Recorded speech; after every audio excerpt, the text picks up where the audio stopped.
आज हिंदुस्तान दुनिया का सबसे नौजवान देश है। आज भारत में 65% पॉपुलेशन 35 एज ग्रुप से नीचे है। जिस देश का नौजवान अपने सामर्थ्य से अपना भविष्य बनाने के लिए कृत संकल्प हो, उस देश को पीछे मुड़ करके देखने की आवश्यकता। और मैं ये कर्ज चुकाऊंगा, आपके सपनों का भारत बना करके कर्ज चुकाऊंगा।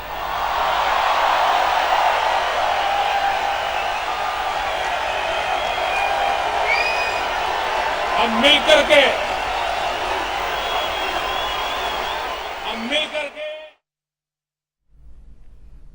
మోదీ మ్యాజిక్ కొనసాగుతోంది అమెరికా సంయుక్త రాష్ట్రాల్లో. గుడ్ మార్నింగ్ బిజినెస్ బ్రేక్ఫాస్ట్ షోకి స్వాగతం. యావత్ భారతావనిని సమ్మోహితులను చేస్తూ సాగుతున్నాయి ప్రధాని మోడీ అమెరికాలో చేస్తున్న ప్రసంగాలు. సో ఒక లీడర్ చేయగలిగింది అదే, సమాజంలో స్ఫూర్తిని ఉత్తేజాన్ని నింపడం, ప్రేరణ కలిగించడం, దేశాన్ని ముందుకు లీడ్ చేయగలగటం. సో మన పరిస్థితికి ఇంతే అని సమాజం నిస్సత్తువతో నీరస పరిస్థితిలోకి జారిపోతున్న తరుణంలో మోడీ కొంత ప్రేరణ కలిగించే ప్రయత్నం చేస్తున్నారు. మోదీ మాయాజాలం లాస్ట్ నైట్ మనం చూసాం. మ్యాడిసన్ స్క్వేర్ గార్డెన్స్, అది మ్యాడిసన్ స్క్వేర్ గార్డెన్స్ కాదు, మోడిసన్ స్క్వేర్ గార్డెన్స్ అంటున్నారు ఇప్పుడు అక్కడ ఉన్న ప్రవాస భారతీయులందరూ కలిసి.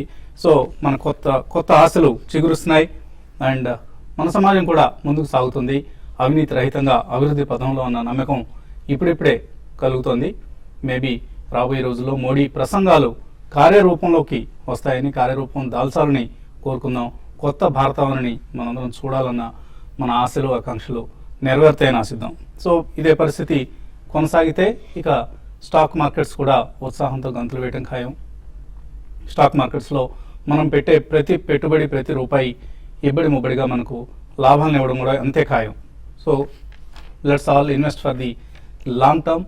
మన రాబోయే తరాల కోసం, మన భవిష్యత్తు కోసం, మన కుటుంబ అవసరాల కోసం స్టాక్ మార్కెట్స్లోనే ఇన్వెస్ట్ చేద్దాం. డెఫినెట్గా రాబోయే రోజులు మనం లాస్ట్ వీక్ కూడా చూసాం. ఇప్పటికే S&P లాంటి రేటింగ్ ఏజెన్సీస్ భారత్లో ఉన్న పొటెన్షియల్ గుర్తిస్తున్నాయి. అఫ్కోర్స్ అది ఒక రేటింగ్ అప్గ్రేడ్ కాదు, ఇంకా అవుట్లుక్లో వచ్చిన అప్గ్రేడ్ మాత్రమే. అయినా కూడా it's just a small beginning, ఒక స్టెప్ ముందుకు పడింది. ఇదే స్టెప్ మరింతగా వడివడిగా కొనసాగుతుందని, అలాగే మన ప్రయాణం నడక నుంచి పరుగులోకి మారుతుందని కూడా మనం ఆశించవచ్చు.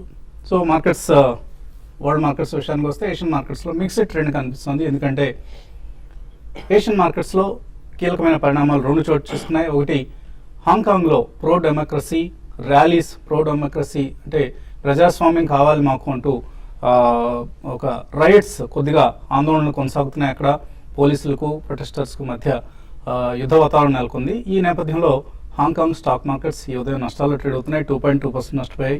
అలాగే చైనీస్ డేటా, సో చైనాకి హాంకాంగ్ కూడా మనకు రిలేషన్షిప్ ఉన్న విషయం తెలిసిందే. చైనా కంట్రోల్లోకి పూర్తిగా హాంకాంగ్ వెళ్ళిపోయిన తర్వాత తలెత్తిన మొదటి ప్రజాస్వామ్య ఆకాంక్ష ఇది. సో ప్రజాస్వామ్యం ఆకాంక్షిస్తూ అక్కడి పౌరులందరూ కూడా చైనీస్కి అగెనిస్ట్గా, చైనీస్ ప్రభుత్వానికి అగెనిస్ట్గా వాళ్ళు ఉద్యమాలు చేస్తున్నారు.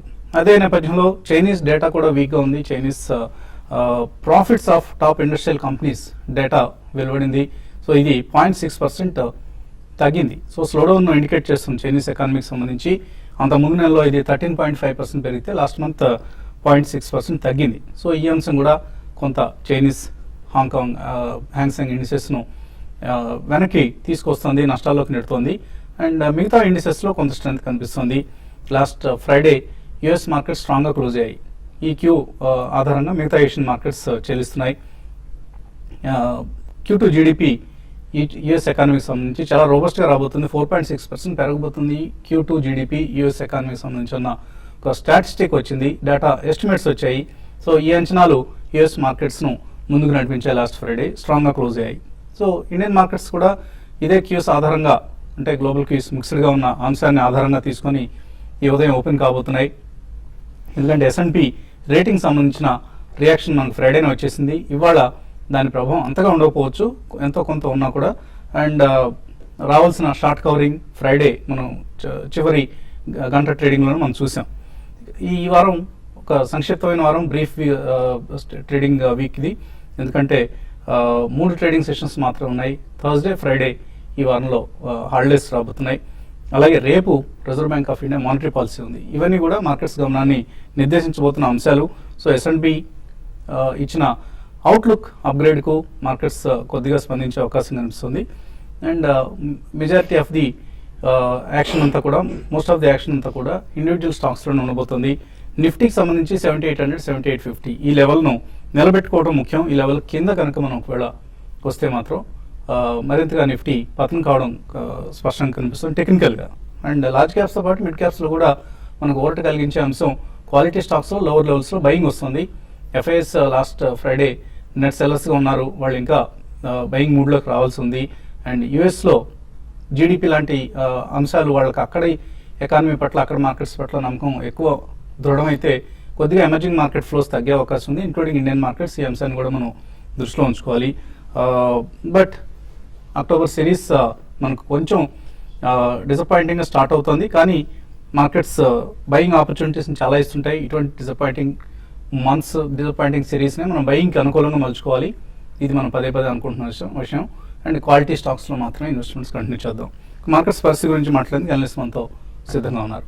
సో బాలాగారు, ఇది ఒక ట్రంకేటెడ్ వీక్, సంక్షిప్త వారం. సో ఓన్లీ 3 సెషన్స్ మాత్రం ఉన్నాయి, ట్రేడింగ్ సెషన్స్. అండ్ ఇన్వెస్టర్స్ కొంత కాషస్గా ఉన్న సమయం ఇది. సో ఇటువంటి ట్రేడింగ్ ట్రెండ్స్ మీరు ఎక్స్పెక్ట్ చేస్తున్నారు? బేసికలీ ఇంకొద్దిగా కన్సాలిడేషన్ ఉంటుందండి. ఎందుకంటే మనం గతంలో కూడా చెప్పాము, మేబీ మనకి సెప్టెంబర్ 30th తర్వాత రిజల్ట్ సీజన్ అనేది యూజువల్లీ సెకండ్ వీక్ ఆఫ్ అక్టోబర్లో they will start flowing in అండి. దాని తర్వాత I think most of the time I think information technology will lead the వే. ఎందుకంటే ఫస్ట్ రిజల్ట్స్ అవే వస్తాయి కాబట్టి మనకి ఇన్ఫోసిస్ కానివ్వండి, TCS కానివ్వండి, usually they are the first declare results. And మనకి డాలర్ స్ట్రెంగ్త్ కూడా చూస్తున్నాం. సో కొద్దిగా మనకి రూపీ వీక్నెస్ కూడా ఆల్మోస్ట్ 61 to 61.50 మధ్యలో మనం చూస్తున్నాం కాబట్టి I think that will lead the way. But ఓవరాల్గా చెప్పుకోవాలంటే ఇందాక మీరు మెన్షన్ చేసినట్టు magic called Modi, the mesmeriser called Modi, అంటే మనకి ఆయన ప్రభావం, అమెరికన్ పర్యటన, ఇవాటి నుంచి ఆయన అక్కడ CEOస్ని కలవడం మొదలు పెడతారండి. So definitely I think that will have a positive impact on the investments in India. ఎందుకంటే మనకి జెఫ్ బీజోస్ గారు, Amazon group company CEO, he has already presented its $2 billion cheque. And వాళ్ళు అమెజాన్ అనుకున్న దానికంటే ఎక్కువగా ప్రగతి సాధిస్తుంది, ఇండియాలో ఫాస్టర్ రేట్ ఆఫ్ గ్రోత్ ఉందని చెప్పి ఆయన మెన్షన్ చేయడం జరిగింది. So this will definitely have a positive impact on the commerce in India. So మనకి నిన్న ఆయన మెన్షన్ చేసినట్టు I think it's going to be red carpet, not a red tape అని ఎక్కడైతే పదే ఆయన పలు దేశాల్లో కూడా చెప్తున్నారు. సో ఇవన్నీ కూడా మనకి coupled with results of the companies from the second week of October, definitely I think there should be a definitive trend. ఈ లోపల మనకి కొంచెం ఇన్ఫ్లేషన్ అనేది కట్టుదిట్టం అయితే ఇంట్రెస్ట్ రేట్స్ తగ్గుముఖం పట్టడానికి అవకాశం ఉంది. That will happen probably in the first quarter of 2015 అండి. బట్ ఈ లోపల క్యాపిటల్ ఫార్మేషన్ అనేది ఇండియాలో జరిగితే, ఎందుకంటే గతంలో మనం ఒకటి చూసాం, state bank of India chief ఇటువంటి వాళ్ళందరూ క్రెడిట్ ఆఫ్ టేక్ అంత ఆశాజనకంగా లేదని చెప్పారు, non food credit of take అనేది. సో అది కొద్దిగా పుంజుకునే అవకాశం ఉందండి, ఎందుకంటే డిపాజిట్ రేట్స్ స్వల్పంగా తగ్గిస్తున్నారు వాళ్ళు. So they have to lend money to good corporates. So ఇవన్నీ coupled with the Modi magic, I think definitely things will start flowing in. Maybe 1 more quarter I think we should have some consolidation, or next 1 month లో అక్టోబర్లో consolidation month. So definitely one should take a good opportunity to invest some, at least about 1/3 to half the investable surplus only. Going forward, I have no doubt that India is going to do extremely well, and manaki sovereign credit rating anedi kuda going forward in the next 1 or 2 quarters tappakunda Moody's kanindi, S&P kanindi, Fitch kanindi iటువంటి rating సంస్థలు తప్పకుండా positive rating ఇస్తారని ఆశాజనకంగా ఉన్నాం. In my opinion, this is the best one to really invest. Consolidation zone lo undi, every fall should be seriously bought into.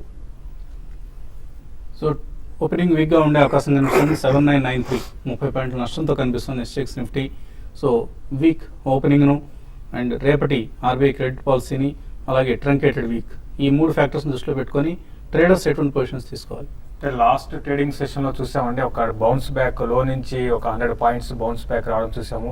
ఆ రోజు ఎంత F&O closing last ఏ విధమైన ట్రెండ్ ఉంటుందో ఆ ట్రెండ్ అనేది లాస్ట్ ట్రేడింగ్ సెషన్లో చూసాము. ఇంత వోల్టాలిటీ ఉన్నప్పుడు ఇన్ బోత్ సైడ్స్ అనమాట, అంటే లాంగ్ పొజిషన్ తీసుకోవచ్చు, ఈవెన్ షార్ట్ పొజిషన్ తీసుకోవచ్చు, అటువంటి ట్రెండ్ అనేది మనం చూస్తున్నాము. అయితే ఈ రోజు కూడా కొంచెం మార్కెట్ లోలో ఓపెన్ అయినా కూడా, అంటే నేను కూడా SGX నిఫ్టీ చూపినంత లోలో ఓపెన్ కాకపోవచ్చు, ఎందుకంటే 7993 చూపిస్తుంది. అది ఫ్యూచర్ని మనం డిస్కౌంట్ చేస్తుంది కాబట్టి నా ఉద్దేశం ప్రకారం మైనస్ 10 పాయింట్స్ 15 పాయింట్స్ ఆ రేంజ్లో ఉంటుంది. బయింగ్ పొజిషన్ తీసుకోమంటాను. కొంచెం డిఫెన్స్ స్టాక్స్లో కొంత బయింగ్ అనేది ఈ రోజు రావడానికి అవకాశం ఉంది. లైక్ ఫార్మా ఒకటి, తర్వాత డాలర్ ఇండెక్స్ చాలా స్ట్రెంత్గా చూపిస్తుంది కాబట్టి, తర్వాత ఈవెన్ ఫార్మా స్టాక్స్, తర్వాత IT స్టాక్స్లో బయింగ్ చేయమంటాను. దీంతో పాటు హై బీటా స్టాక్స్లో కొన్ని సెక్టార్లో అక్యుములేషన్ ప్యాటర్న్ జరుగుతుంది. లాస్ట్ ఒక 1 మంత్ గమనిస్తే మనకి రియాలిటీ స్టాక్స్ వీక్ ఉన్నాయి, బట్ లోయర్ లెవెల్స్లో బ్లాక్ డీల్స్, తర్వాత డెలివరీ బేస్డ్ బయింగ్ చూస్తున్నాము.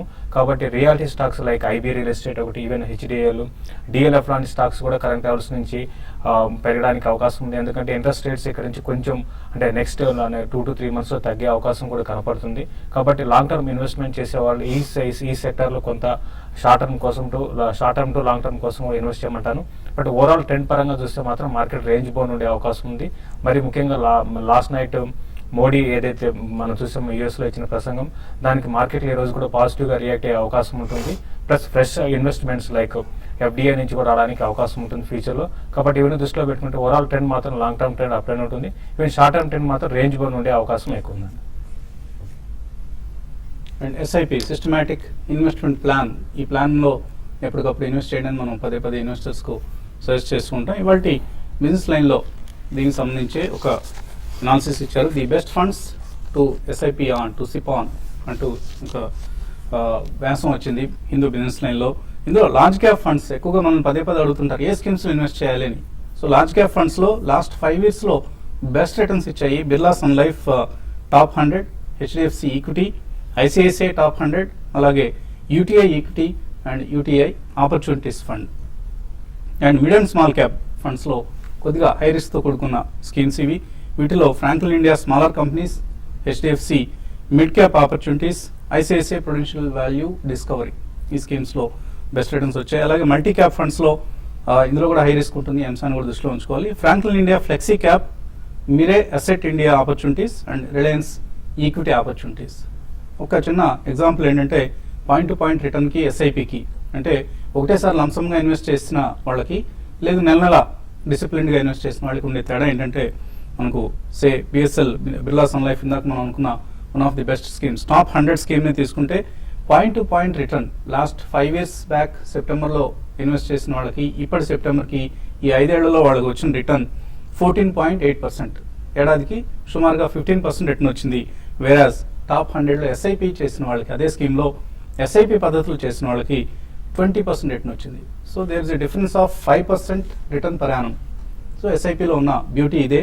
సో తప్పనిసరిగా నెల ఎంతో కొంత మొత్తాన్ని, మీకు అనుకూలంగా ఉన్న మొత్తాన్ని SIP పద్ధతిలో డిసిప్లిన్గా ఇన్వెస్ట్ చేయండి, బెస్ట్ రిటర్న్స్ వస్తాయి. ఈ ఉన్నారు ఫస్ట్ కాలర్ హైదరాబాద్ నుంచి సంపత్. హలో, నమస్కారం సార్.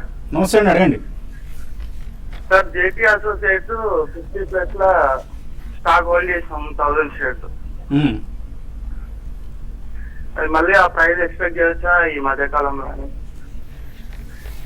చాలా వీక్గా ఉన్న స్టాక్ ఇది. గ్రూప్కు సంబంధించి ఎప్పటికప్పుడు నెగిటివ్ న్యూస్ తప్ప ఒక పాజిటివ్ న్యూస్ కూడా రావట్లేదు. JP అసోసియేట్స్ ఏదైనా టెక్నికల్ బౌన్స్ బ్యాక్ ఎక్స్పెక్ట్ చేయొచ్చు? అంటే డెడ్ క్యాప్ మంచి టెక్నికల్గా కొంచెం రావచ్చు, ప్లస్ అప్పుడప్పుడు పాజిటివ్ న్యూస్ కూడా రావచ్చు. కాలం వచ్చిందంటే మాత్రం స్టాక్లో అప్ ట్రెండ్ ఉంటుందండి. అప్పటి వరకు మాత్రం స్టాక్లో పెద్ద మేజర్ ట్రెండ్ అయితే ఉండకపోవచ్చు. అంటే మీరు తీసుకున్న రేట్కి దగ్గరగా సగం అయిపోయింది. కరెంట్ లెవెల్స్ నుంచి 32-34 లెవెల్స్ దాకా రావచ్చు. అది కానీ దాటితేనే నెక్స్ట్ అప్ ట్రెండ్ ఉంటుందండి. మీరు ఉన్న పొజిషన్ హోల్డ్ చేయండి. కంపెనీలో జరిగే అంటే మార్పులు ఏమైనా జరిగితే తప్ప ఈ స్టాక్లో మేజర్ అప్ ట్రెండ్ ఉండదండి. అప్పటి వరకు సైడ్ వేస్ ఉండే అవకాశం ఎక్కువ ఉందండి. సో యావరేజింగ్ మాత్రం చేయకండి ఈ స్టాక్లో. ఉన్న పొజిషన్ మాత్రం హోల్డ్ చేయండి. మేబీ ర్యాలీస్ వచ్చినప్పుడు ఎగ్జిట్ అయ్యే ప్రయత్నించండి. జయప్రకాష్ బెంగళూరు నుంచి. Hello, okay sir. అడగండి జయప్రకాష్ గారు. అది ఎంటెక్ 250 పర్చేజ్ చేశాను. అది యావరేజ్ చేయమంటారా, ఇంకా ఏమన్నా లేకపోతే బయటికి రమ్మంటారా? Amtek Auto, you stay invested అండి, బట్ అడిషనల్ గా మాత్రం యావరేజ్ చేయొద్దు. ఎందుకంటే ఉన్న వాటిలో this is one of the large auto ancillary, but కొద్దిగా డెడ్ బర్డెన్ ఎక్కువ ఉందండి ఎంటెక్ ఆటోకి ఫస్ట్ నుంచి కూడా. అండ్ వాళ్ళ గ్రూప్ కంపెనీస్, లిస్టెడ్ కంపెనీస్ ఒక 3-4 ఉన్నాయి. కాబట్టి in case they decide to even merge all the entities that will become a strong entity అండి. ఏదో ఇంటర్నల్ కార్యకలాపాలు చాలా జరుగుతున్నాయి కంపెనీలో, అడిషనల్ గా కొనకుండా ఉంచండి. I think over the next 12-18 months you should make some decent money. తర్వాత బెంగళూరు నుంచి కిరణ్ లైన్ లో ఉన్నారు. హలో. హలో అండి, నేను జినీ ఫిలమెంట్స్ ఐఎఫ్సిఐ తీసుకున్నానండి. జినీ ఫిలమెంట్స్ సెట్ 16 రూపీస్ కి తీసుకున్నాను, ఐఎఫ్సిఐ వచ్చి 33 రూపీస్ కి తీసుకున్నాను అండి, 1000 షేర్స్. సో ఇప్పుడు అంటే వాటి ఐఎఫ్సిఐ కానీ జినీ ఫిలమెంట్స్ కానీ లాంగ్ టర్మ్ హోల్డ్ చేసుకోవచ్చా అండి? లాంగ్ టర్మ్ లో ఇవి రిటర్న్స్ ఇస్తాయా Ginni and I don't think so అండి. Ginni Filaments definitely all the textile రంగం బాగానే ఉంది and they are one of the largest spinning mills in the world. It's turn around case కాబట్టి Ginni Filaments I think you should keep. IFCI is basically a trading stock and I don't think fundamentals paranga they still have a huge NPA baggage and it's one of the only developmental financial institutions which is still listed. Daniki pratisari event based or news based rallies vastuntayi. IFC launch matram any rally I think you should come out of it. Ginny Filaments you can continue to stay invested for the next maybe 2-3 quarters continuously, quarter on quarter results bagunte matram you stay invested. Pune నుంచి చిరంజీవి తర్వాత caller. Hello. Hello, అడగండి Chiranjeevi. Good morning sir, Chiranjeevi అండి. Good morning, అడగండి. అది Aptech limited అండి, 2500 shares దాదాపు ఉన్నాయి, channel నుంచి ఉన్నాయండి. ఇప్పుడు యావరేజ్ చేసుకోవచ్చా లేకపోతే హోల్డ్ చేయమంటారా? ఆప్టెక్ ఏ రేట్లో కొన్నారు మీరు? నేను 115, 120 ఆ రేంజ్ లో ఉన్నాయి. రాకేష్ జుంజున్వాలా నేమ్ ట్యాగ్ తో పెరిగిన కంపెనీ ఇది. ఎలా ఉంది ఇప్పుడు పరిస్థితి? ఎలా ఇప్పుడు పరిస్థితి అంటే అప్పుడు ఉన్న పరిస్థితిలో తీసుకున్నట్టున్నారండి, స్టేక్ తీసుకున్నారు. అయితే ఇప్పుడు పెద్దగా అంత ఆశాజనకంగా లేవండి. ఏవైతే ఎడ్యుకేషన్ మీద ఆధారపడి ఉన్న ఈ కంపెనీస్ ఉన్నాయి, ఆప్టెక్ కానీ అదర్ కంపెనీస్ కూడా అన్ని కూడా చాలా వీక్ ఉన్నాయి. మరీ ముఖ్యంగా రిజల్ట్ పరంగా ఏమాత్రం వాళ్ళకి పాజిటివ్ రిజల్ట్ అనౌన్స్ చేయలేదు. దానివల్ల ఈ స్టాక్స్ బాగా వీక్ ఉన్నాయి. ఇప్పట్లో పెద్దగా అప్ ట్రెండ్ అయితే ఉండకపోవచ్చు అండి. మీరున్న పొజిషన్ హోల్డ్ చేయండి. 120 రావాలంటే మాత్రం కొంచెం టైం పట్టే అవకాశం ఉంది. టైమింగ్ మాత్రం మీ సైడ్ వేస్ లో ఉండే అవకాశం ఎక్కువ ఉందండి. తర్వాత కాలర్ విజయవాడ నుంచి మూర్తి. హలో. నమస్తే అండి వసంత్ గారు. నమస్తే అండి. మీరు ఇందాక మోడీ గారి గురించి చెప్పింది చాలా బాగుంది. తర్వాత ఏంటంటే ఇంకో ముఖ్యమైన విషయం, నెక్స్ట్ టైం మళ్ళీ మోడీ గారు వస్తారా రారా అని నాకు డౌట్. ఎందుకంటే వాజ్పేయి గారు ఎంత గొప్పగా పనిచేసినా మళ్ళీ కాంగ్రెస్ కూడా వేశారు. మైనార్టీస్ డబ్బు మందు పూసుకునేవాళ్ళు మీరు మళ్ళీ వేస్తారా లేదా అనేది నా భయం.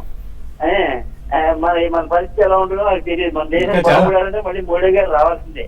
సరే, ఇప్పుడు ప్రశ్న విషయం ఏంటంటే నేను యూనిక్ ల్యాబ్ 194 రూపాయలు 245 అమ్మేశానండి కరెక్షన్ ముందు. మళ్ళీ ఎంతో అనుకున్నాను, ఏ లెవెల్లో కొనొచ్చో చెప్పండి సార్.